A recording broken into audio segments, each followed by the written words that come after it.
start the recording. It is, where are we? Wednesday. It's Wednesday, April 1st, 2020. Nobody's tried to do any April Fool's jokes on me. I think like we're just all just like stumped. How could we top this, right? What could we say ha ha ha about right now? I think the April Fool's joke is coronavirus. It's on us, right? You win. But anyway, it's a great reminder that the world is full of wild and crazy, unpredictable plot that we need never again think that our plot ideas are melodramatic or unbelievable. As long as we can immerse our readers in them, they will believe them. So I don't know. There's a silver lining. This is the craft class. And let's see, so I know a few people let me know they weren't going to come, and I think a few more people will pop in. Let's do this. Let's do, as folks are arriving, welcome, Kathy. We'll do this. This is my coronavirus sheltering in place activity, welcome activity. Well, for two things. So first, this is my typical one. Because we are presumably all over the place, go ahead and introduce yourself in the chat, and I'll tell you how to do that in case you don't yet know, and include where in the physical world you are, and maybe just what genre you are currently compelled to, genres you're writing in, like, and it could just be a novel, stories, fragments, journaling, nothing. Poetry. Anyway, yeah, so let's go ahead and have those go into the chat. The chat, if you don't know, so you can scroll your mouse down to the bottom, and there's a whole menu along the bottom of the screen, and there's an icon that looks like a dialog bubble, and it says chat. If you click on that with your mouse, it'll open a window to the right. And then at the very bottom, it'll say to everyone, and underneath that, type message here. So if you click in there and type your message and hit return, your message will appear. I will say I just trained my mother's writing group that's met for years in a cafe in Berkeley how to meet on Zoom. So so if I'm using extra words like move your mouse, click the button. The link is blue. That was a big one. The link is blue. So it's good. I'm learning. All righty. All right. So, another quick introduction to Zoom is in the upper right-hand corner of the screen that we're sharing. It says speaker view or gallery view. And it says whichever mode you're not in. So if you're in speaker view, it says gallery view. And if you're in gallery view, it says speaker view, because it's offering you the other choice. Click on it. You can always click back and see which one you like better. In speaker view, the person who's speaking is large on the screen, and everybody else is in a little ribbon above, and it's a scrollable ribbon. So you can click on the arrow and scroll back and forth and see all the people. And then it may be that you may not even see the words. You may just see an icon of little squares, and then that will take you to gallery view, which is sort of like the Brady Bunch opening screen, right, with all the faces and the people looking at each other. I don't know. I don't remember the Brady Bunch, but anyway. So and then again, you can open the chat by scrolling down and clicking on that dialog button that says chat. It'll open to your right. At the bottom, you can click in where it says type message here, type your message and hit return. And we're just putting in where everybody is and what type of thing they're writing, for example. And if you've come in, you can't see everybody. You can only see the chat that has come after you have arrived. So I'm just going to read it quickly. So, and then when I say your name, just wave, and then everyone can go into gallery view. You can see everybody on your screen. So, Aline. Wave. There's Aline. She is. Is that called? All right, I'm going to do this quickly. I'm going to mute everybody just for the sound quality. Okay, and So, let's see. Aline is hunkered down in Danville, California, writing her historical novel and poetry. Lisa Melter Penn, wave in the blue sweater. There she is. She's in Belmont, California, writing childhood memoir. Angie Wright in Birmingham, Alabama. Woohoo! I'm always excited when people aren't like right. I should say I'm in Sebastopol, with California, which is about an hour north of the Bay Area. But I do have a lot of Bay Area folks, though not exclusively, but it's very fun to get people from different parts of the world. Welcome. And Angie is writing memoir and personal essays. Great to see you. Jennifer Davis is from Los Angeles, and she writes short stories. And you look just like your picture, you know, when you turn off your camera. That's very impressive. I feel like I don't look just like my picture. It's like my picture from 5 years ago with makeup. Awesome, welcome.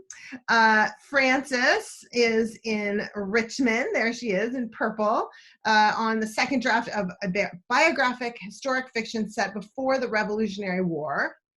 Awesome. My kids are doing a unit on historical fiction right now, which I think it's interesting when you're living through like what is clearly history, right? To like think about what is the actual experience of living through history. And look, we do know it. We do know we're living through history, though we don't know all the stories that will be told.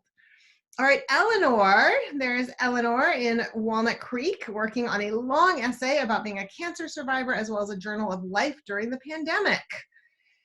That's very timely.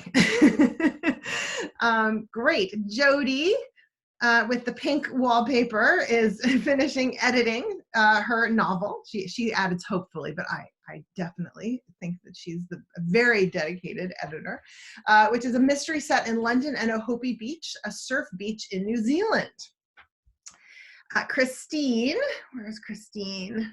There in the corner in pink. Okay, great. In Richmond, California. You're near Frances. Writing a historical romance set in the American Civil War. I also write nonfiction books about quilting and a quilting blog. Fun. You can put that in the chat if you want your link, and then people can take up quilting. This is that moment, right? My partner's taken up gardening and planted an apple tree with my son, which is a good like homeschooling thing. Megan is happy to be here tonight. Yes, here in our virtual connected place. There's Megan waving in black. And she is in La Honda, California, in the hills northwest of Palo Alto, working on the first draft of a literary novel. Yay, welcome, Megan. And Catherine, where's Catherine? There she is, always with the fabulous bookshelves. And she is working on a literary novel, and she's in Southern California. And Denise is, where is she? I have to like find everyone in the right. It's like bingo. There's Denise. Denise is, for me, in the upper right-hand corner, but you might have a different layout, right? In Oakland, she writes personal essays and fiction. Kathy is in San Francisco. I do think it's actually alphabetical, but anyway, if you wave, Kathy. There's Kathy. She's in San Francisco writing both journalism and fiction. Leela, where's Leela? I've misplaced her. There you are. Is that your real wallpaper? No, it's a good backdrop. Leela and her husband and 2 young kids is quarantined in her mom's garage in La Jolla, California, after flying out at the last possible flight from Australia, cutting short both a planned vacation and a sabbatical year in Bali. So that's very intense and sad. But it's going to be great for the memoir, right? It's going to be a great book. She says, I'm writing a book about our time in Bali, and I'm always writing essays about being a parent and a person. And she's very funny about both. Kieran, I see Kieran down there with the beautiful maroon wall there. Kieran lives in Palo Alto and a little all over the place right now. Yes, I think all of us are like mentally all over the place, even as we are physically not moving very much. Writing nonfiction and hoping to write memoir and fiction eventually, and also writing about parenting. Another good blog you can put in the chat if you would like. Great. All right. Sue is actually, yes, there's Sue, and she is sheltering in place in San Francisco and working on her memoir of her 5 years spent in Australia. And we have the quilting blog, and then, okay, this is Susan. You know, you can rename yourself, Susan. I'm learning more about Zoom than I did before, but if you click on the 3 buttons in the corner, this is for everybody. So in the upper corner of your little window, there are 3 buttons, and if you click on them, it'll drop down a menu, and you can slide down 5 items to rename, and then you can change what it says in your window, like I just did. So in case you don't want to be MO4ZM, there we go. All right, and we were just saying, we were typing into the chat where we are and what genres we are working in. So here's Kendra. I'll come back to you, Susan. Kendra here, wave Kendra, if you will. There she is, working on editing, in Oakland, working on editing a book about women taking over the world and a draft of a new book about being a trauma survivor during the end of the world. So hopefully your other book will also be predictive. And, yeah. Okay, and Susan is in Oakland and working on short stories, flash and longer. Did anyone come in? There's Felicia. Felicia, where are you? There we go. Felicia wave in the beautiful turquoise scarf. She is in the Bay Area, quarantined in a building of 18 apartments, diverse neighbors, all supporting one another. Awesome. She says, I'd be a writer. I do the things writers do. I write. Yes, fiction, memoir, novel, short stories, apparently for my own pleasure. And definitely. May I say cerulean blue? I don't know if it's turquoise. Are you opposed to turquoise? No, it's just from the movie Cerulean Blue. Some people know what I mean. All right, it's a film literary reference. Awesome. I'll look it up. All right, did we get everybody in the chat with location and genre? Fantastic. Again, I'm Elizabeth Stark. I am in Sebastopol, California, sheltering in place with a 12-year-old and almost 13-year-old and my partner, who shall remain ageless. And I'm really happy to see you all. The class that we're going to do tonight is the last class of the winter quarter for a craft class, and we often open up have a friends week, or sometimes we do from time to time, and so it kind of just wonderfully corresponded with a lot of people looking for some things to do that were not in their own head only. So I'm really happy we could offer this, and I planned this class before all the changes that came down. Like I planned it, before we were, it was like coronavirus was like a thing that was happening overseas when I planned this, which was only like a month ago. Anyway, but change is really a huge part of story. Story is about moments of change. It's about the ways that events press on people and the ways people press back and the ways that changes people, otherwise known as characters. And so change is always, I would say, at the heart of story, certainly in kind of a very broad Western tradition. Sometimes it's the opportunity to change that a character passes by in a tragedy. And in Wired for Story, Lisa Cron, which I think is Kron, it's a book called Wired for Story. And she also has a book called Story Genius. And she talks about why, sort of from a neurological perspective, although she's a former agent, not a neurologist, but she speculates, or she draws on research, and she discusses pretty convincingly, whether accurately I can't say, about why is it that human beings seem to be wired for story. She asks this question, why is it, we need shelter, we need safety, we need food, these things that we sort of need, and among them, our story is such that we can lose ourselves in story, that we can like sort of tunnel focus, sometimes less often now than we maybe had at other moments, right? But we can tunnel focus and lose ourselves in story. And evolutionarily, like, what could be the benefit of being wired for story? And she says it's really a way to learn that is that has a cost benefit. Like if you learn don't pet the tiger, by petting the tiger, you're not going to be able to pass that knowledge down, right? You're not going to be able to teach it to anybody else. So, but if you learn it from a story, you will live to avoid petting the tiger. If you just, someone says, don't pet the tiger, that doesn't work for very many people, right? Don't touch the bench, it has wet paint. There's some great quote about, like, if you tell a person there are, blah, blah, blah number of stars in the sky, they'll believe you. But if you tell them the bench has wet paint, they have to touch it to find out. So how can we actually teach things when human beings so want to experience them in order to believe them? Well, we create story. And when you read or experience a story, you feel you've experienced it. You know the danger of running from a tiger you come too near, and you will never forget that, but you haven't actually gone too near a tiger, and that is helpful for evolution. So that's Lisa Cron, my version of Lisa Cron, and why change is at the heart of story. And so I wanted to look into change. Little did I know that I would have so much opportunity to examine change in my own circumstances, but so it goes. The way that craft class works, how many people have been to a craft class? And some of you people are enrolled, but how many people have been? All right, and then how many people have never been to one of my craft classes?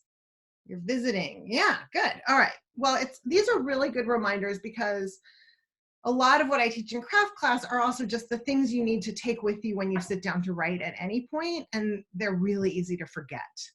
A certain kind of gentleness, a certain kind of openness. They're really easy to forget. So bear with me if you've heard them 100 million times. But the way that craft class works is I have a question, or somebody in class has a question about a topic, like change or character, and maybe some angle, how, character change, or, it might be about dialogue or tension, creating tension on every page. How do you do that? Setting, so any element of craft, and it can be something you're grappling with in your own work, that you're like, wait, I'm really trying to, write this scene, and it's not working because, I don't know, it's someone alone in a car, and so how do I balance interiority and action, whatever, right? So you have a question, I have a question, we articulate it, and then I try to go to a range of books, a lot of contemporary fiction, some nonfiction, sometimes not contemporary. And I look at what are the people who are doing it really well, convincingly and, entertainingly and marvelously and movingly. What are they doing? What are they doing on the page? So where is a moment where I see a character changing or a perspective changing? And then what's happening on the page? And I bring those examples to class. And so, like, we're going to read this little excerpt from Ta-Nehisi Coates' recent novel, The Water Dancer. We're going to look at this way this character's changed perspective and how Coates evokes that on the page.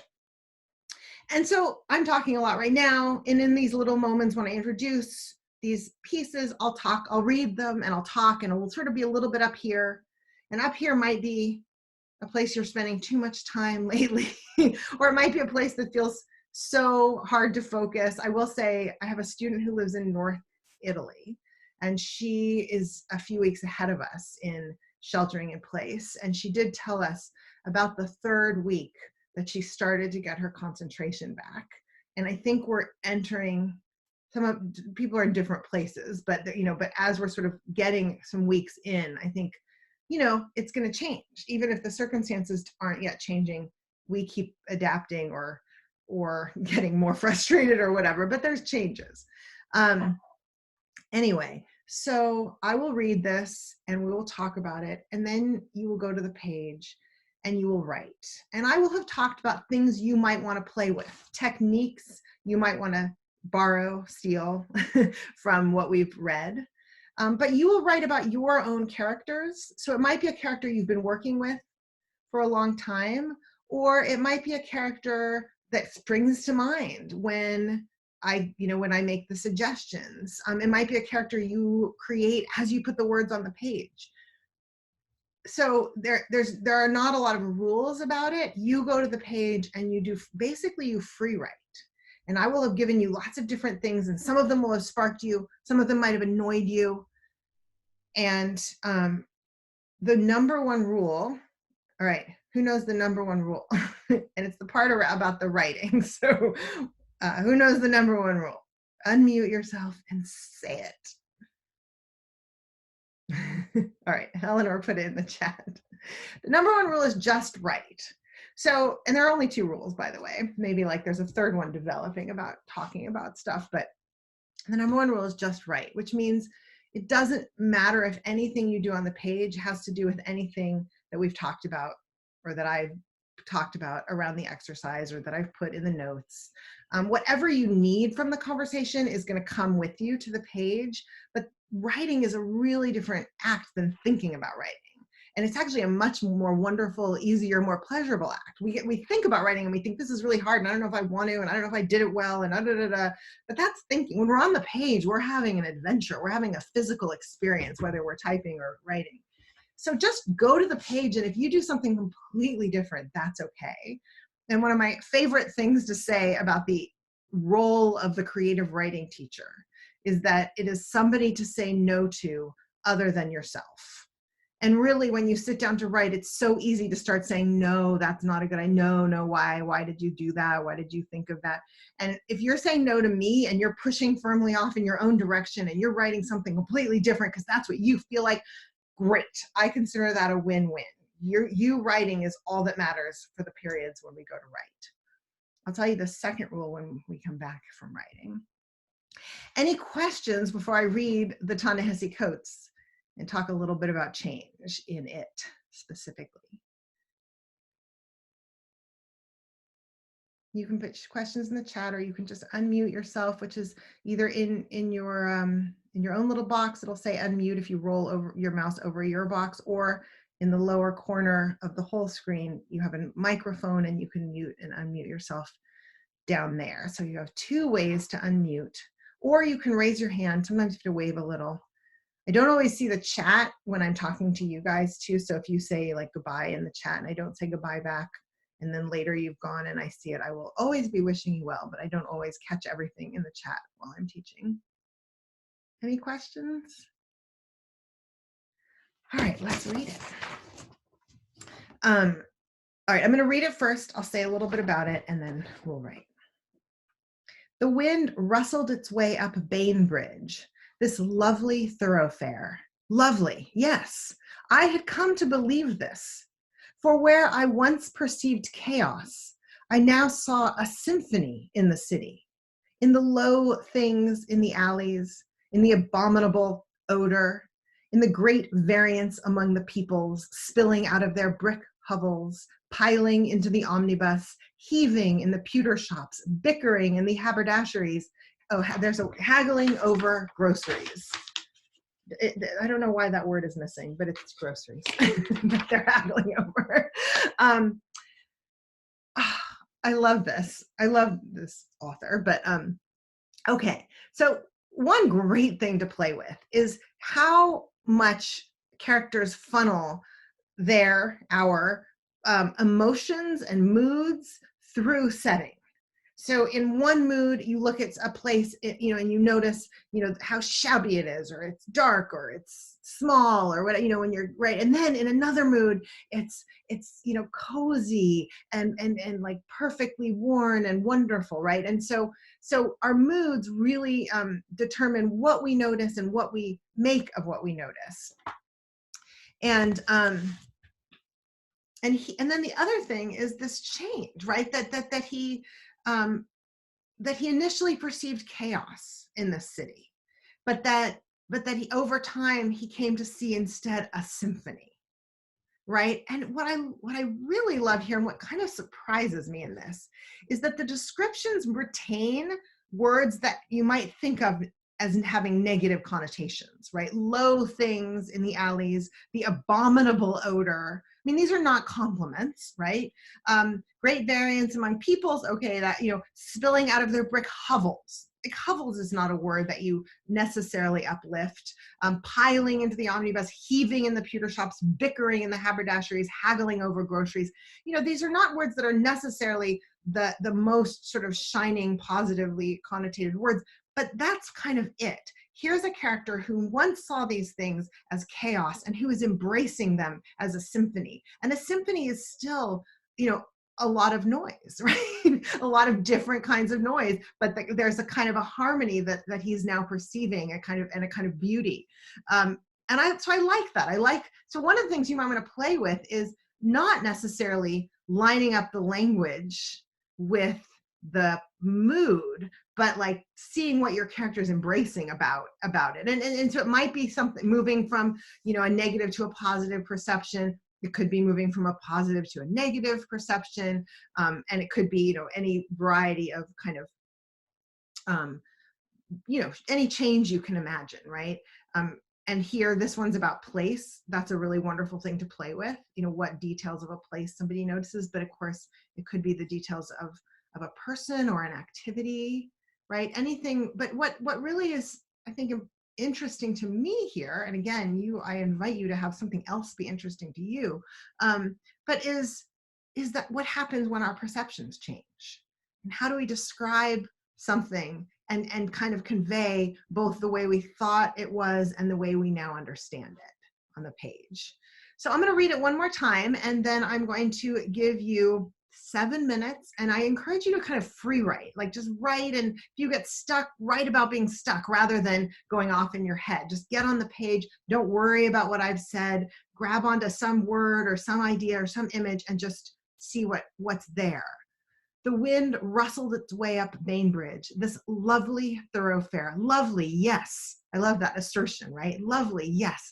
I had come to believe this.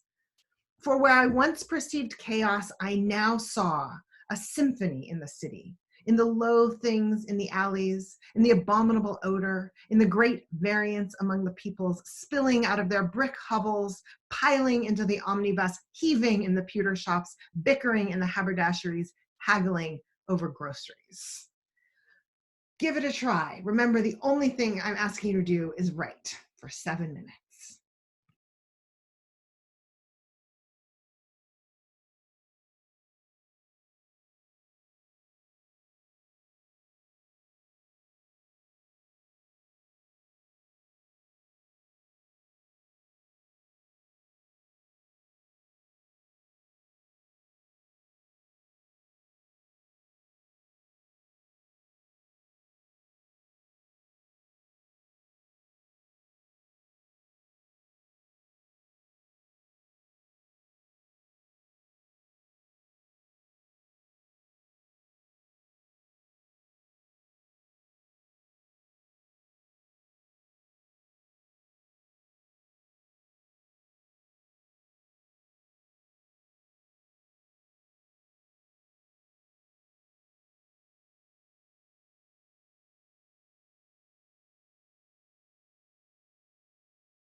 couple more minutes.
Okay, so there's the second rule and then the developing rule. What is the second rule of craft writing class? Somebody go ahead and just unmute yourself. Remember, you can do that in your own little square by scrolling over and it'll pop up. Unmute. Praise, There you praise, go. praise. Say it again, Aline. Praise, praise, praise. That's the developing rule. Yes, thank you. We will get there in a moment. That is, see, I knew it was developing as a rule. So the first rule is just right. What? Yeah, Francis. Don't apologize. Yes, so you're going to be put into a group with two other human beings who also just threw something down on the page. Like them, you don't really know what you've written. Nobody knows what you've written because you haven't read it back yet.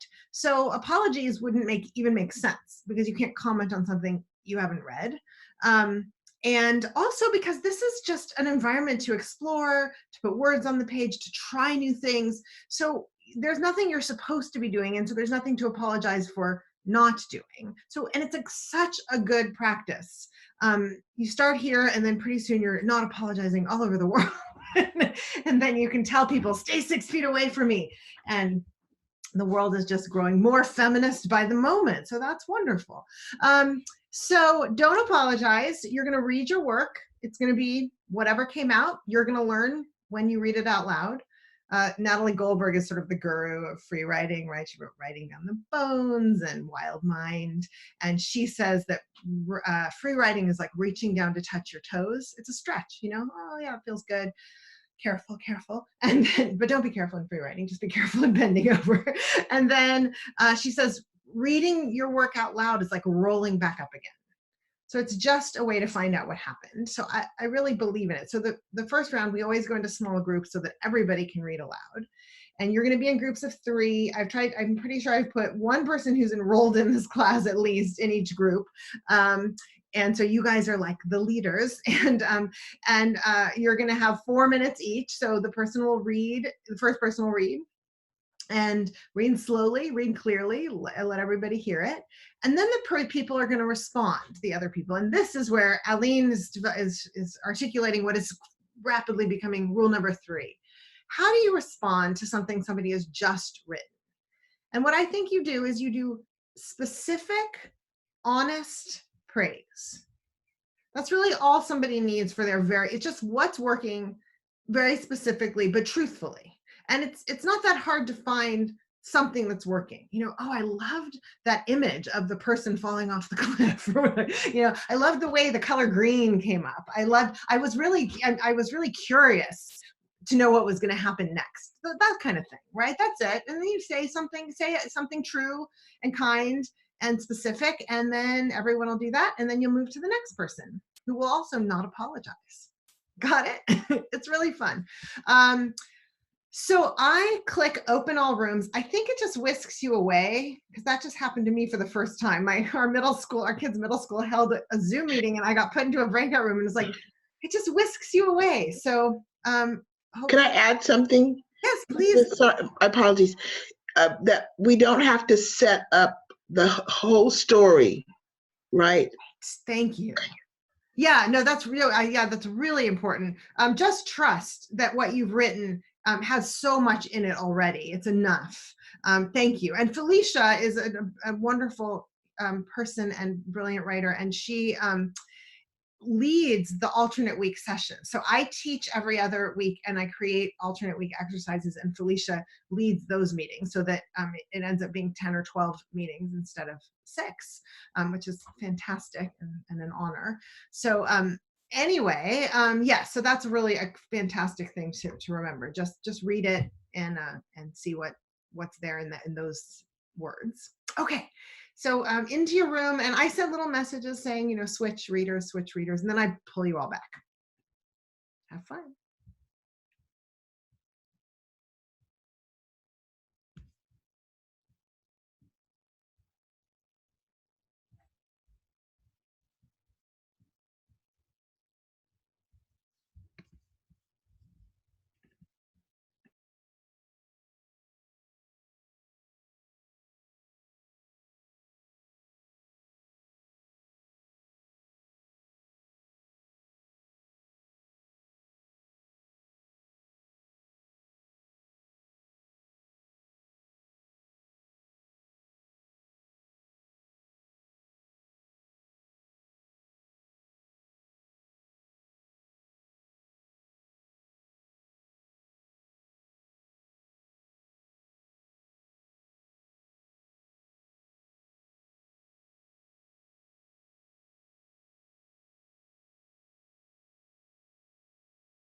Hello. Welcome back. All righty. How did that go? What did you learn anything about change from hearing each other's work? Anything about character change and description? Well, my character had changing thoughts, I guess. Mhm. Yeah, our thoughts certainly do change, don't they? Yeah. Felicia. Oh, this was Catherine's story. In Catherine's story, sweltering heat, as someone else the other person in our group commented, is a character in her story, and there's a change in watching the response of children suffering in the high heat of the location, and then the teacher bringing them alert with just a single question: "What would you like to do today?" They go from suffering the heat and her being very concerned about them to them kind of coming alert and alive and looking forward to a day that is oppressive in terms of the heat. So I thought that was an amazing change. That's wonderful. And we have like the physical, the physical element of the heat, and then kind of appealing to them, right? And sort of breaking through that in kind of an unexpected way. It's not like dumping water on them. Yeah, that's great. Anything else? Yeah, Lisa. I was working with Christine and Francis, and we had a lot of change that was exhibited through different points of view, like the character's point of view as against the background of everyone else looking at the situation in a different way. Right. So they were kind of butting up against each other in both of their pieces, and that worked well. That's a wonderful kind of tension, right? Like different viewpoints about the same thing and the conflicts between those. Absolutely. Yeah, great. Yeah, change causes conflict, causes tension, can be challenging, can be uncomfortable, can be celebratory and relieving. And so it's emotional, which is also part of, I think, the reading experience. All right, let's do another one. So this is from Cantoras by Carolina de Robertis, and this is a book about 5 women. So Cantoras is the idiom or idiomatic phrase for women who love women in Uruguay, like over this decades. This is a book that takes place over decades, and they're living in this dictatorship, and so they're kind of doubly oppressed because they're not supposed to exist in terms of who they are and who they love, but they're also oppressed by just being citizens living in a dictatorship. And so one of them, Romina, is was recently arrested by the government and jailed, but eventually released. And this character is Jewish, and they're celebrating Passover. And so I'll read you the passage. I have a few things to say about it. I think it's that are really, I think, strong elements to play around with. But think about maybe what we would expect would change somebody who was picked up by the government and jailed for just, existing, and then what actually happened for her. Passover was Romina's favorite holiday, embedded as it was with a liberation story, one that held more fascination now than ever. And standing here, washing beside Mama, with the Polonia waves. Oh, well, let me explain Polonia really quickly. So at the beginning of the book, these women some of them don't know each other very well, but they go on a vacation together to this beach, this kind of out of the way beach, and they find this shack and they end up buying it. Some of them have some funds to buy this sort of shack in this beach place, and it's this incredible sort of refuge for them to have something of their own and to have somewhere they can get away from the city and work and all of that. And so they've come back from Polonia, and it's a beach town, so those are literal waves. So standing here washing beside Mama with the Polonia waves still fresh in her mind, Romina thought about that great escape that was her inheritance, the story, right? So it's just interesting. Again, we have story as kind of what gets us through the story of Passover here, and it's her inheritance.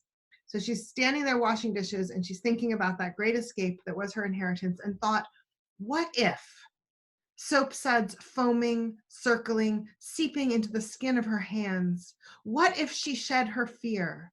What if she could be brave? Arrests, like the one she'd recently been through, were meant to immobilize, to terrify people into obeying the government so it never happened again. But now she saw how what they did, their punishments in her case for no known or stated crime, could have the opposite effect.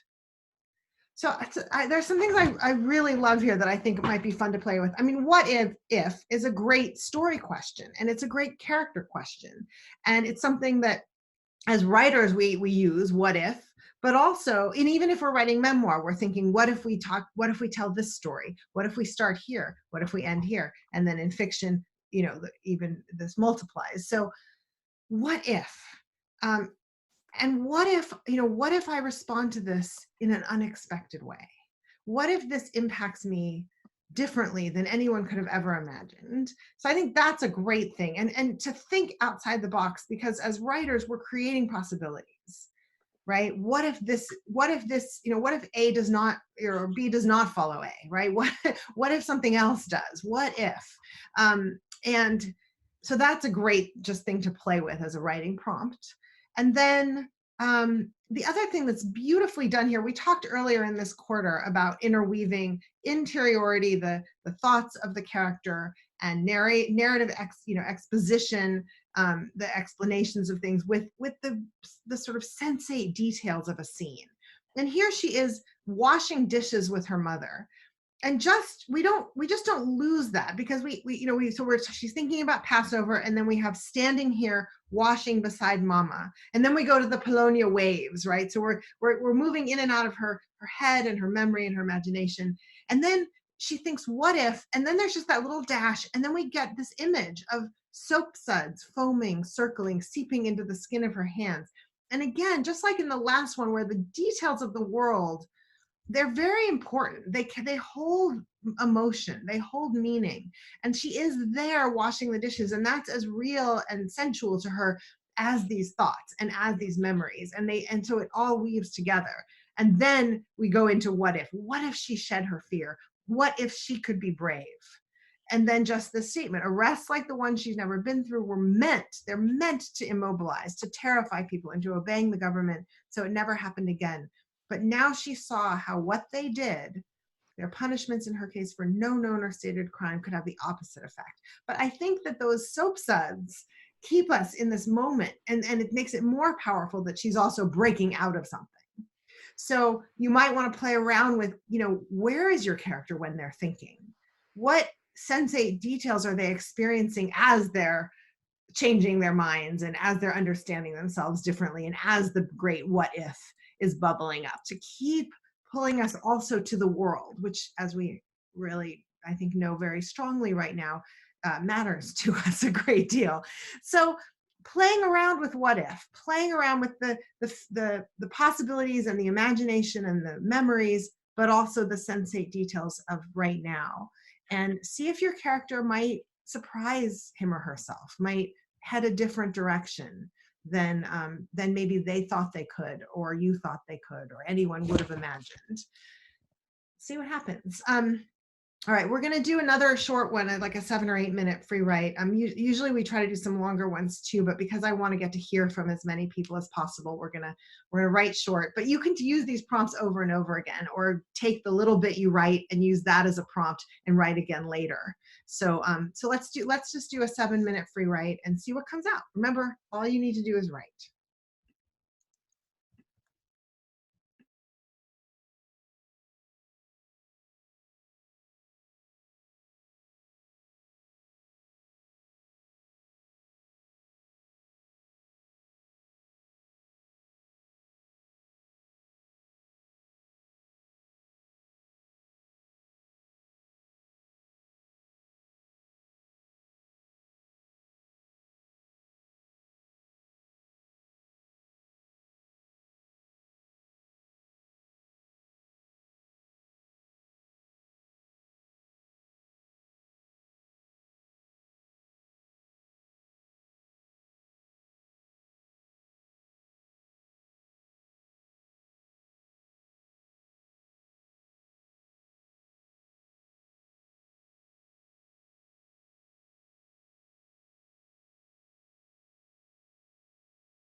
couple more minutes.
All right, again, I know we're writing short tonight, so hang on to that feeling that you want more time to write, because maybe you can find some more tomorrow. We're gonna also have one more round of writing, but let's hear from some of these, because again, it's a wonderful way to find out what you've written, and then we start to get more examples and more voices, and we start to kind of, all of us together, figure out more about change. So who will read? Anyone volunteer? And guys, if you're in my class, you're used to everybody reading, but that may not happen this time, so raise your hand. Who's ready? Kendra. The other thing, excuse me for a moment, let me just say, if you write long or you're working on a revision, just please make sure to read, about a third of a page worth of like typed, or a half page worth of some people write a sentence, so it's not that you have to have written, but if you wrote a whole lot, maybe read an excerpt. Okay, Kendra. All right. What if Snow White wasn't asleep? What if she was screaming to herself, "Get up, open your eyes right this minute, just move a finger, just move one finger." And then, like she was watching a movie, she saw herself continue to lay there immobile. What if Snow White was going over her to-do list mentally? What about just making dinner, she might have thought, or how about a bowl of cereal? Would you be willing to get up for that? Just take a shower, she might have reasoned with herself, and put on a nice fresh gown. Or how about a clean ribbon in your hair? Wouldn't that feel nice? Nothing, not even a flicker of the eye behind the lid.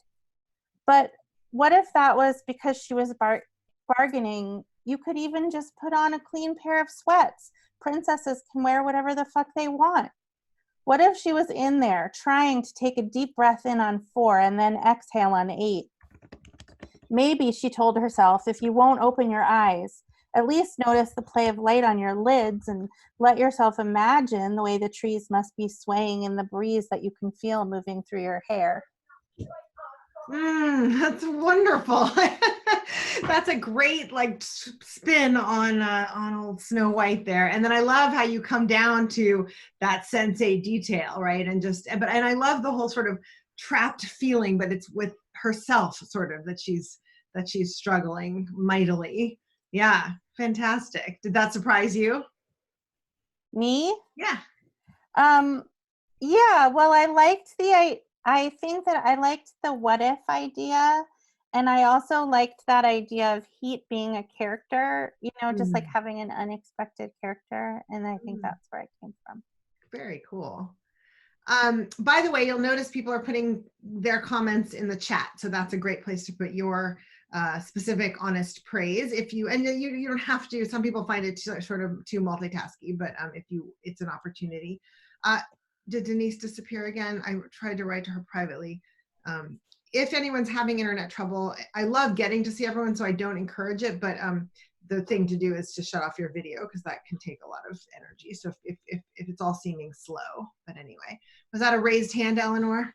No, I was just trying to get over to the chat. Oh, all right. Who wants to read? All right, Francis. Writing biographic fiction set 260 years ago, with a thin trail of facts and dates, a flimsy web onto which to project and develop a real flesh and blood person, there are so many what ifs involved. I don't know what my character was really like. I'm going to skip a little bit here. So I play what if. Was he nice, kind, thoughtful, harsh, mean, nasty, bad-tempered? Did he like a drink? Did he drink too much? Did he beat his kids? Did he love his wife? Did their love fade with time, or did he destroy it? Or was it there, stronger than ever, at the end? It's all up to me, unless I come across an unexpected document that upends my careful construct.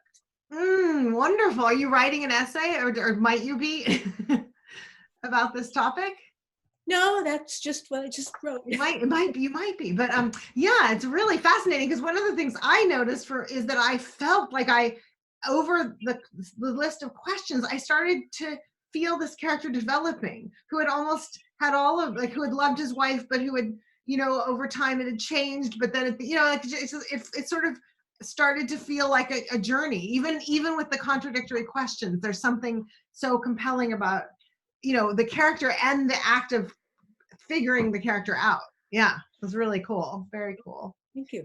All right, who's next? Aline. I got Aline, and then Jennifer, and then Angie. Great. All right. Okay, in my first free write, my characters, Riva and Gerhardt, are in a storm, and they're in the water in a storm. Riva felt Gerhardt slipping, powered her legs as if doing the breaststroke while getting her arms under his armpits. Kicking with all her might, she heaved him up, managed to get his chin above water. Let me go. She couldn't hear his words over the storm, but she knew that's what he said. If she couldn't read his lips, she could see it in his eyes. No. She shook her head and kicked on, but she knew she could only hold him for so long. A light swept over them. Rescue, maybe. She couldn't call out, and it wouldn't make a difference if she did. That is just such a devastating and kind of compelling situation for her to be rescuing somebody who doesn't want to be rescued, right? To be in conflict with somebody over this action. I mean, that I feel like you could even linger there further, of course she can't do too much abstract thinking because she's working so hard, which is wonderful, right? I mean, it's a great dilemma sort of to put a character who's saving someone's life against his will, right? And in a very challenging physical environment. I love that. Yeah, great scenario. All right, Jennifer, it looks like you will have to unmute yourself, if you will, please. Sometimes it lets me, sometimes not. Okay. Mama shifted her weight on the bench. It was hard, but she was determined to sit upright, waiting for her sister's train to come in. She knew folk here. She didn't want to appear weak or caved in, as they might expect her with her husband's funeral in 2 days. No, she sat straight, both feet on the platform, her purse clutched to her rounded stomach, her sweater neatly covering both shoulders. She was early. She wanted to be, so she could sit on her own and watch the trains go by. The 4:20 on its way to Pittsburgh, the 4:32 to Cincinnati. The 4:40 to Chicago was due. She'd taken that one when she was young. What if she took it now? Got up from her seat and boarded it, with only her summer hat, her lavender sweater, and the small amount of cash that she'd hidden in a cloth pocket in her patent leather purse. Fabulous. And again, those details, both when she's sitting there and then at the end when she's like all the things she has with her in the world, and what if, right? And it's exciting, and it's kind of triggered by this particular moment and her circumstances. And I love it. I love wondering, what if, right? This is how things happen. Yeah, fabulous. Angie, and again, if you will unmute, please. Thank you. Okay. Duna knocked on the door and walked in. How odd to be separated. How odd to live now in separate places. He's getting wound up again, his tone more acidic, his face getting red, his sarcasm as splintering as ever. This is why I left, I think. Then I remember, this is my home now. You need to leave, I say, with calm and certainty. He looks startled, stops mid-rant, and says, oh, then looks at the door and walks out without a word, not in anger or a huff. Both of us realizing that with the change in homes, we can change the way we spiral together. What if I had done that all along? I will ever after wonder. What if I had been able to react to his rage the way I usually could with my son? What if I could have unwound myself from him enough that I didn't have to spiral with him? What if we had done things differently? Beautiful. I mean, first of all, the description, the red, face, the splintery, the use of that word splinter or splintering, just the vivid sense of this argument and being stuck, right? And then I remembered, and the whole shift that happens, and not only for her, but for him, is very powerful, right? And then that builds into this sort of speculation, maybe, with a sort of note of regret, right? About what if, like, here's this magic, but it took all of this. It took having a place, saying, oh, this is my home, right? And I love that it came after, I had left, and now I remember, oh, this is my home. So that change is very clear and important, and then it builds, it has a couple turns there, in terms of his reaction, and then that thought back on the whole thing. Yeah, really beautiful. Thanks. All right. One more. All right, Lisa. And again, if you wrote long, if you could just read a paragraph. Okay. You are a marvelously productive writer. Let's see. I'll try. I craned my head around. It was one of the tall teenage monitors. This is at a roller skating party in the gym. His fingers were digging into my waist. Why had he picked me up? I was mad. I was trying to say something, but I was also high above the crowd, and now we were in the inner track of the gym. My roller skates were dangling in the air, but he was stroking his skates in circles through the gymnasium's yellow wax floor, his legs so long that we sped by everyone else. I was up in the air, higher than a merry-go-round. I wanted to push his fingers away. I'd been doing fine. Why had he lifted me in the air? I saw my sister, who'd been so much faster than me moments before. What if I was the tall person speeding by? I waved at her. I waved at everybody. We were faster than any of them, cleaner, speedier. The invisible guy behind me, holding me in the air, made me into a fast giant. I jabbed my arms in the air. I didn't need to hold on. He was holding on. We did 2 loops like that, then he swooped to the side and set me down again, released his bony fingers from my waist. My wheels touched ground. He skated away before I could say anything. I never asked him to do that. I've been doing just fine, except now I felt like a snail in my slow circles. They didn't notice me now. I went around and around a few more times, then took off my skates and waited for it to be over. Great. So a lot of wonderful surprises here. First of all, great details like the yellow wax floor and the bony fingers. I love that, being set down and the bony. It was just such a really specific kind of unexpected detail. And then the lift, which feels sort of like elational in the moment, but then really like she has such mixed feelings or even negative. I mean, well, mixed really, because she's just like, doesn't want these elements of it, and yet really is enjoying these other elements of it. And I just love the complexity of that and the way that it kind of never can just go in one direction or the other, but there's this sort of turmoil about it because, you know, then also he puts her down and just skates away, and then she's left there with this, like, I didn't want this, never wanted this, but now everything's changed. Right now I feel like a snail and nobody's noticing me. So, you know, just there's a lot of wonderful nuance that comes from that kind of inner turmoil and kind of unexpected reactions, conflicting reactions to what's happening, which feels very human, you know? Yeah, wonderful. Thank you.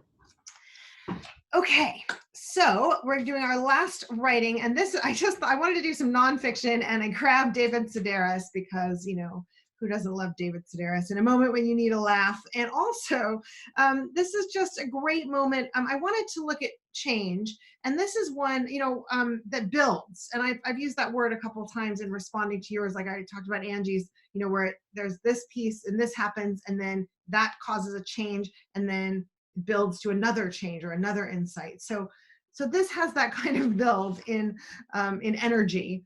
And you'll see that the kids are pushing back. So there's a conflict, but it's not a conflict in dialogue. So, and I think that's really interesting to see how else it can happen. So here it is. Driving home from the concert that night, my father drummed his palms against the steering wheel. Again, another great detail, right? Drummed his palms against the steering wheel, saying, "Did you hear that? The guy gets better every day. He's up there on stage with his kids by his side, the whole lot of them jamming up a storm. Christ almighty, what I wouldn't give for a family like that." Right? He's with his kids, right? So that's like sort of beat one, is like, this is amazing. This is what's happening. That was incredible. The drumming palms. And then we move to, you guys should think of putting an act together, right? So it goes from like, what I wouldn't give to have a family like that to, hey, you know, maybe I can.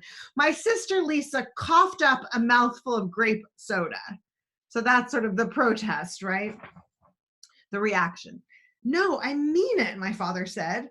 "All you need are some lessons and instruments, and I swear to God, you'd go right through the roof." I love this too. All you need to form a band are some lessons and some instruments. That's it. You're almost there, right? We hoped this was just another of his 5-minute ideas. But by the time we reached the house, his eyes were still glowing.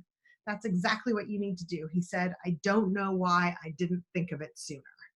And so he's sort of, it's almost become a done deal without their having ever said a word, with their just hoping it's one, and I love that phrase, one of his 5-minute ideas, right?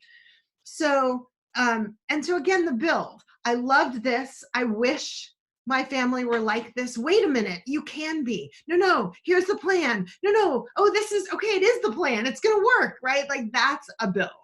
And so, and the build doesn't have to go like this, and it doesn't have to be on a hyper energy. It could be a, you know, dissension, right? Like, things are not so great, or things whatever, and then boom, right? Like, you can keep going that way. It could be, you know, it could be a seduction. I mean, there's lots of things that build, right? Where you start and there's a possibility or a suggestion or an, you know, energy, and then it goes. And what's interesting in this one is that it's one person doing it by himself. So that's fun to play with, but it doesn't have to be. It could be a pair of people or a group. Certainly can build itself into any number of frenzies. But looking at how that emotion keeps turning and shifting. And again, you know, the tension that can come from the narrator not ever even having, it doesn't have to be a big fight. It doesn't have to all happen in dialogue. It can happen in the grape, the mouthful of grape soda that chokes her, in the hoping and the fervent prayer that this is a 5-minute idea. Those things create tension and conflict as well, certainly for that narrator who knows what's coming, right? So, so go ahead and throw your character into a moment of build. Again, we have these wonderful physical details, internal reactions, lots of good stuff to play with. And as ever, go to the page and just see what happens there. And we will do another 7.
Couple more minutes.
Okay.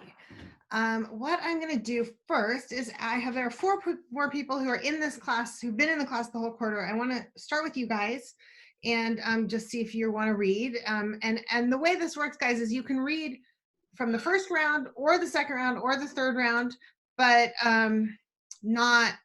just don't read, like, even if you wrote a whole scene, again, just read from one round, just read one section.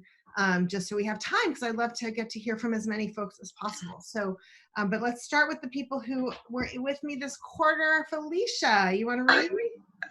All right. Thank you. Thank you. Can we see each other? Gina's stomach sunk. Baby, his voice dropped to a whisper. Baby, turn on your camera. Jonah, no. Why not, baby? She didn't say. Her life spilled from the kitchen cabinets, the drawers in the high ceiling rooms she called her atelier when it was in order, her hovel when there were piles of clothes on the floor, damning KFC boxes filled with bones from her meal a week ago. She hadn't bathed. She sniffed her pits as if he would do so if she hit the little camera image on her cell phone. She'd given him every part of her to imagine, filled his ears with a husky voice and made him think she had curves, not waves of flesh, cascading like soft waterfalls. Baby, I'm still gonna love you, he said. Gina was glad he couldn't hear her roll her eyes. Why ruin what we have with reality, she asked him yet again. Why make what we imagine real? It'll ruin everything. Beautiful. I love the details, the bones and the boxes and the waves of flesh and the kind of interwoven with the baby and like this whole idea of like why make it real? And I love that theme too. It's just this is the perfect scenario for grappling with this, which is so resonant, through our moment here. Yeah, wonderful. Really wonderful. All righty, and Sue. Oh, whoops, Sue. Okay. Now I was married to someone who charmed my parents and more importantly, wasn't Jewish. And we were living on the Upper East Side, so the hotel I'd reserved for them was safe, but not too intimidating. And Park Avenue was clean and wide, at least in that part of town. On their first morning in the city, we four went on a walk to Central Park, entering on 86th Street and heading to the reservoir. There'd been a light snow overnight, and we crunched through the newly frozen leaves left over from autumn. As Ken joked with my mom and dad, eliciting a laugh from them both, I passed under the bare black branch of a tree. The twig brushed the top of my head through my micro-shorn 80s hair, and I suddenly felt such a deep emotional connection to my adopted city, down through the earth, under the snow, sweeping and connected to everyone, all 8 million individuals in the city, including my parents there in New York City at that point.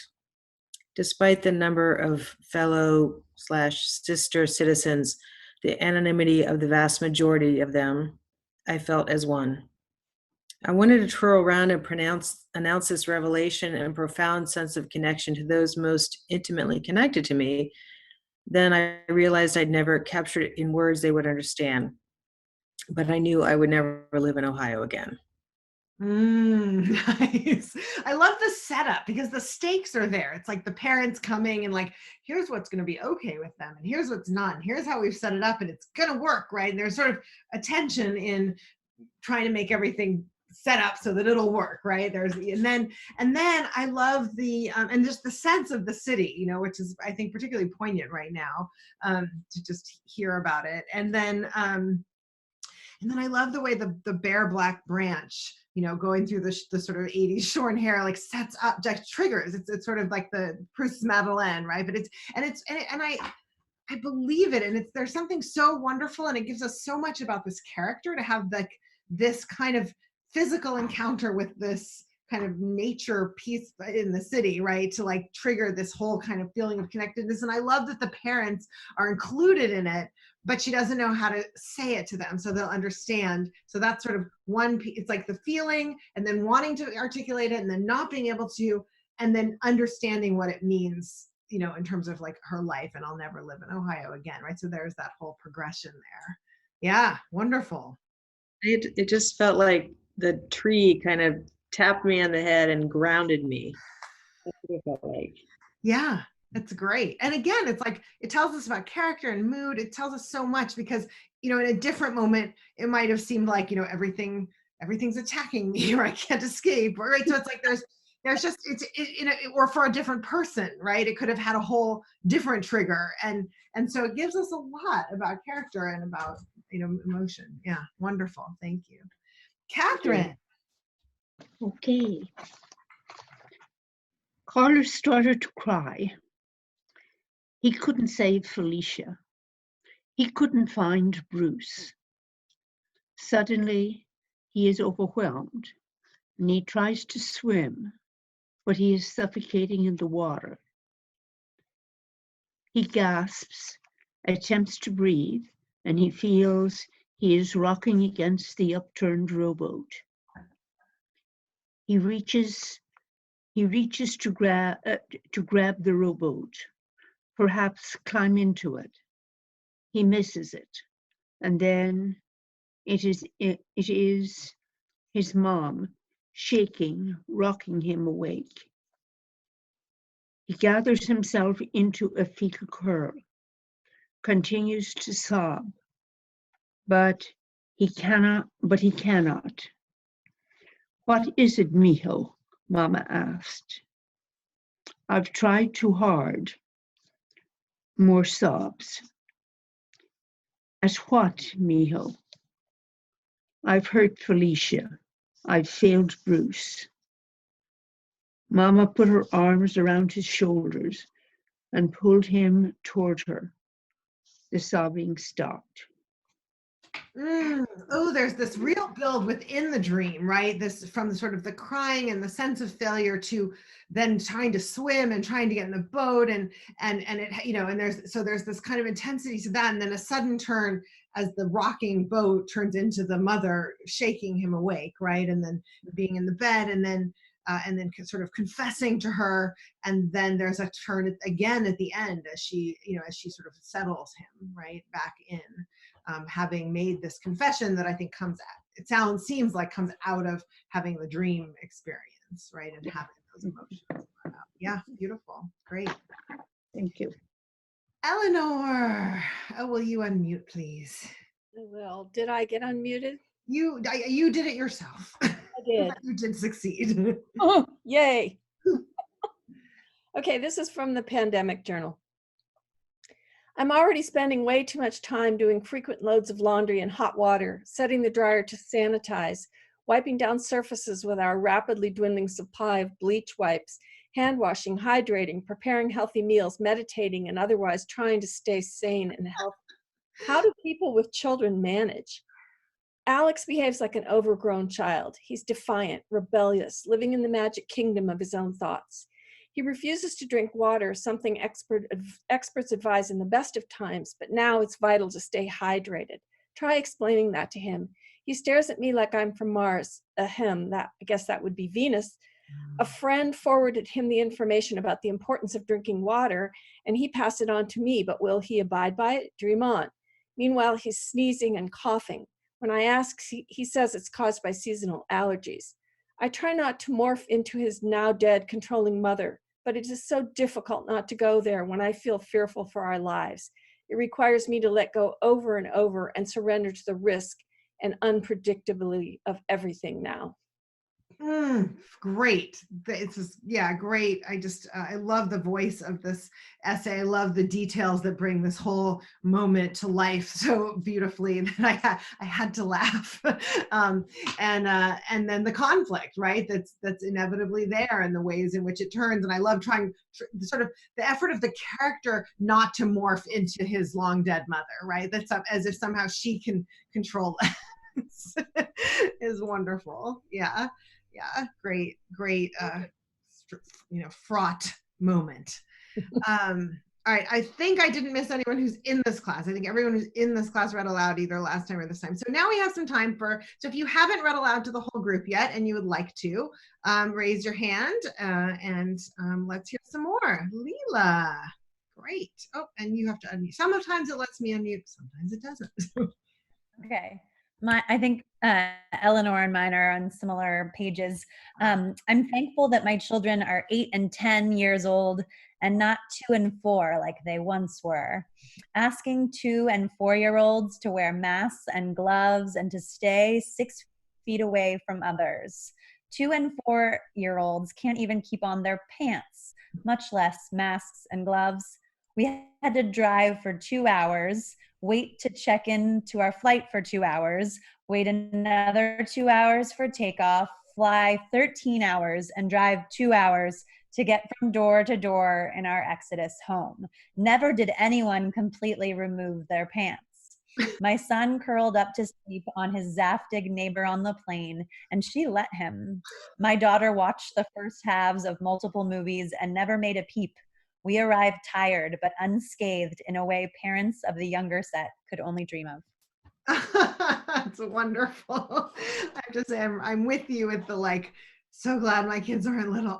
So, and apologies to anyone who is dealing with that, but yeah, I love it. And I love curling up with his Zaftig neighbor, and she let him. I mean, just these little glimpses into this moment, and the exodus. Yeah, lots more to write. Good stuff. Wonderful. Who's next? Remember, rolling back up again. Anyone want to shake it out, see what's there? All right, Megan, and go ahead and unmute, please. All right. It was a distinctly low-rent room and Nora was a mid to high class lady. But the cheap accoutrements of the motel, the vinyl upholstered chairs, the formica topped table, the rock hard mattress beneath the scratchy woolen blanket, all thrilled her. They sent little shocks and sparks of filthy possibility flashing through her fingertips, along the fine hairs of her forearm, delivering a shiver in her shoulder, causing a chemical reaction in her brain. She was more aroused in this moment than she had ever been before, and it felt fucking fantastic. Derek engaged the deadbolt on the door and turned to face Nora. She saw in his features a reflection of her own desire, hooded eyes sparkling, lips parted in the faintest smile, a pleasing flush creeping along his jawline into his cheeks. She became aware of the quickening pace of her pulse in her ears, the breath rasping in and out of her throat, the vibration of her full feminine energy. And she asked herself a series of desperate questions. What if I stand? Will my legs buckle? What if I reach out and touch him? Will he think I'm too easy? What if I misinterpreted this whole situation? Am I being an idiot? But as Derek reached down to lift her off the bed, bringing her mouth to his, crushing her body against his chest, she had her answer. I don't care. I want this and I want it now. Oh, wonderful. So we get the room versus the character, right? Like, and you have this wonderfully pithy way to sort of, and those kinds of juxtapositions and contradictions are always great in story. I mean, any small or large kind of tension or conflict or, oppositions, unexpected juxtapositions, all of that is great material. And you've got the details that then give us the room becomes very vivid. And then we have her reaction, and her reaction was totally unexpected, right? It thrilled her. And I loved that. I loved getting hit with that. And I loved suddenly realizing that I was kind of in something I didn't just already know or understand. And it just spun off into this, into this other moment. And the details too, and as you went on, like there was this one line about kind of the flesh on his jaw, and just kind of original, those unexpected moments that, that kind of take us out of what we might think was happening, and kind of get, sort of awaken us to a real character, and change and possibility. Yeah, nice, really nice. All right, who's next? We can hear a couple more. I go. Yeah, Karen. Okay. What I would give to teach at a gifted school where students come to class with homework done, ready to dive into class discussion. My class door creaked open and I saw the clock read 2:05, only 10 minutes left of this period and the whole school day. Why bother showing up at all? Sheepish Julio settled to his seat, hoping perhaps the entire class hadn't noticed his tardy arrival. I rolled my eyes, continuing with the lesson. When he looked up, I ensured he felt my stare. The bell rang and I turned to my desk in disgust. I began cleaning up the papers, erasing the board, straightening the rows of seats, sweeping up the candy wrappers, spitballs and broken pencils. I looked up and out the window, expecting to catch sight of the sunbathers, families, and tennis players that frequent Dolores Park most afternoons. Right across the street, Julio was being cuffed and lowered into a police car. I realized he showed up in class to try to divert arrest. Had I stopped to speak with him or ask if he was okay, perhaps he might be sitting here doing makeup work instead. Yeah, wonderful. And we're sort of waiting for the shift, right? So we have the sort of the fantasy job, we get the reality, and it's full of the details with the candy wrappers, and then her reaction to this kid coming in late, and we're kind of on the ride, but we're waiting, and then we get she sees him out the window getting arrested, right? So that's the first turn, and then her regret in that moment. That it turns her away from her sort of disgust and her disillusionment, and instead moves her to a really different sense of her role in that moment and the ways that she's made mistakes. So I love that turn, and that deeper, deeper build is a little bit of a mixed metaphor, but you know what I mean. Yeah. Yeah, fabulous. Good. All right, who's next? Denise, Kathy, Christine, Susan? You have to unmute yourself. All right, Denise. If you, yeah, I think you do have to unmute yourself. It's just the way of Zoom. um, pull over lane, I said to my sister. I feel like driving. The kids in the back seat went crazy. You're gonna drive? Maddie yelled. Wait, Ma, is this legal? My oldest asked, because if you get arrested, nobody's getting arrested, Amy, I said. I got out and switched places with Elaine. I had 3 months, but I'd drive yet. And suddenly it hit me. I don't go anywhere by myself because I can't drive. I scooted the seat forward. Elaine was a good 2 inches taller than me. We were behind the Zayres in Wellington. When I reached out to shift the car into gear, I saw myself riding the red bike with the basket, waiting for the tea, driving in the passenger seat of Billy's Thunderbird, a big clunker that stalled when he made a left-hand turn from a complete stop. I saw my wedding, I saw the kids being born, I saw Billy stop coming home, and then I was sitting at the kitchen table alone, and I put my foot on the gas. Ooh, oh, I love that. It's so we sort of realize we're doing the life, flashing before her eyes thing. But I love that you don't say that we just like get into it and we're there and we're there, we're there. And then we get to this moment. It's just beautiful. It's a build, right? The marriage, the kids being born, Billy stopped coming home alone at the kitchen table. And then it's a gorgeous way to get us right back into the scene of driving the car. And that's a great, and I love, and then initially we had a few moments where your connection slowed down. I don't think it'll be an ongoing problem, but we'll work on it if it is, because Denise is joining. Are you on Tuesday or the third or today? Wednesday? I think Wednesday. Yeah, awesome. So we'll figure it out. I think also, Zoom is, if we all own stock in it, we'd be very happy, but it's having a little challenge right now. But anyway, but just, the sort of decision and all the kids reacting to it and whatever gives us what's at stake. It gives us the whole setup, right? We realize like very quickly, this is very unusual.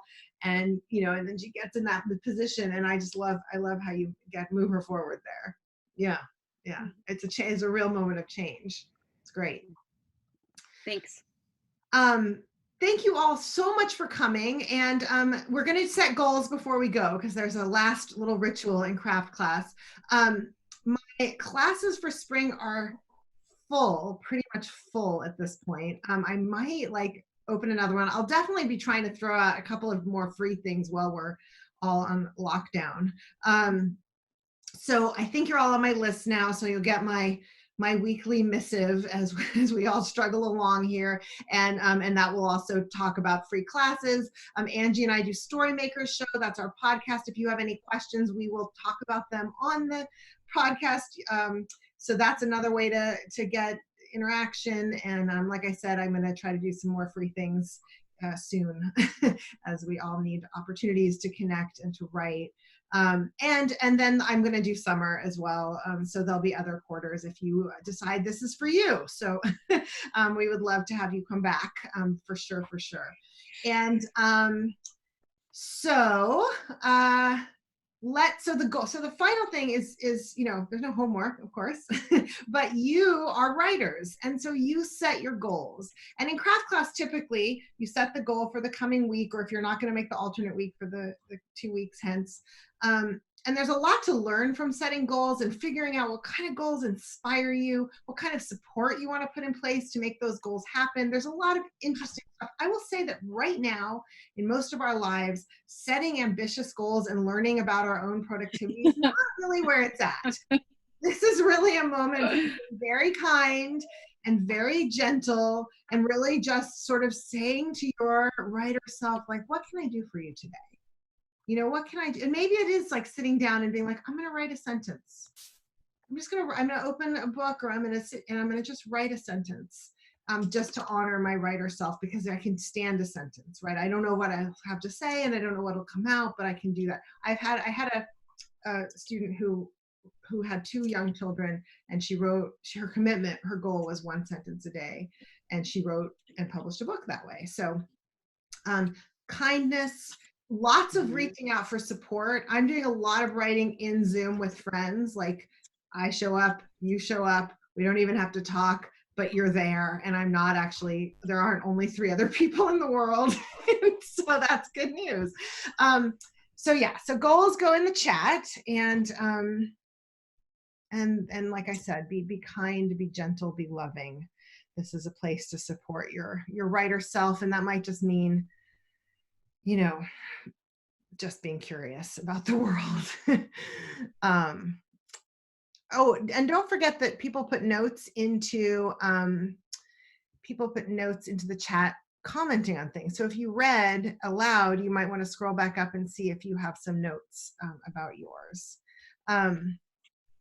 Okay, where are the goals in the writers camp? So Karen's asking about, right? So I also run Sonoma County Writers Camp with Ellen Sussman, which I also really encourage you to do, but we had to cancel April because we're not coming together. It's only 24 people, so it's not a big group, but it's not social distancing, or Trevor Noah is calling it physical distancing, which I think is more accurate. So we're kind of waiting to see. We obviously are not having a ton of, we're sort of half full, or and 3/4 full, and all, whatever, and we're just waiting to see. So we have a camp coming up in August, and we have one in October. So nobody knows. I mean, nobody knows, and the people who are supposed to really don't know, or they're not in charge. But anyway, no politics. Let's move on here so we'll keep you posted, and when we know for sure we're on, we will be putting out the word, and hopefully people will be really excited to get together and in a beautiful place and be fed healthy food and good company and write. But yeah, so that's right now. August and October are still open. SonomaCountyWritersCamp.com is the website. That's the deal. I mean, you can sign up now because, obviously if it's canceled because we can't go, then we refund you. So, okay, back to goals. Let's see. What happened with Writers Camp? Okay, here we go. So Lisa's going to write every day, even if for a short spurt. Finish final edits to stories and submit them when not writing. Great. Yeah. Make that story, not stories. Even better. Felicia, make a goal I can meet. That's an excellent goal. Small enough, gentle enough to move an inch forward. Yes, and here is to that inch and the gentleness.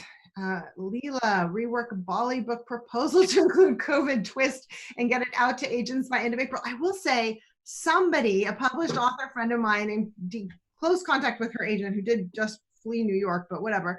I mean, not the writer, but the agent. But anyway, she said that she heard that people are hungry for content.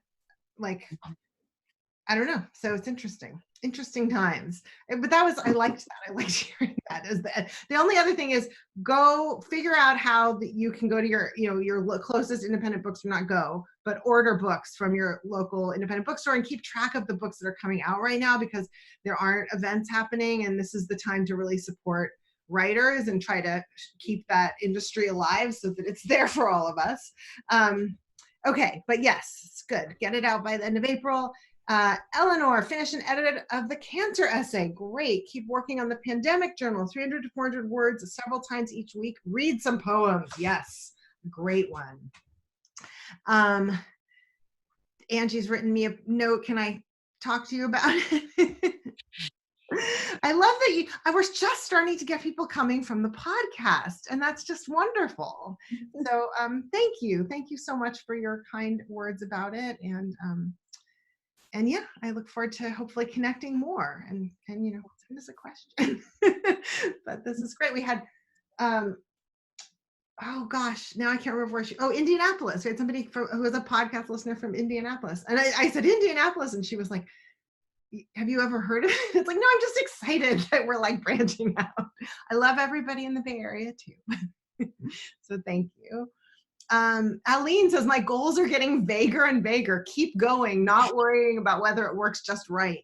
And in all times, that is a fabulous goal. So it doesn't have to be, I mean, it really, the ultimate goal with goals is that they become really boring and routine, and that what's exciting and dynamic and uncertain is what happens to the characters. So, yeah. All right, Karen, I'm going to try Creative Caffeine daily writing prompts. Great. Denise, read one short story this week and write 500 words 4 days a week. Great. Christine, write a page of my Civil War novel. I love it.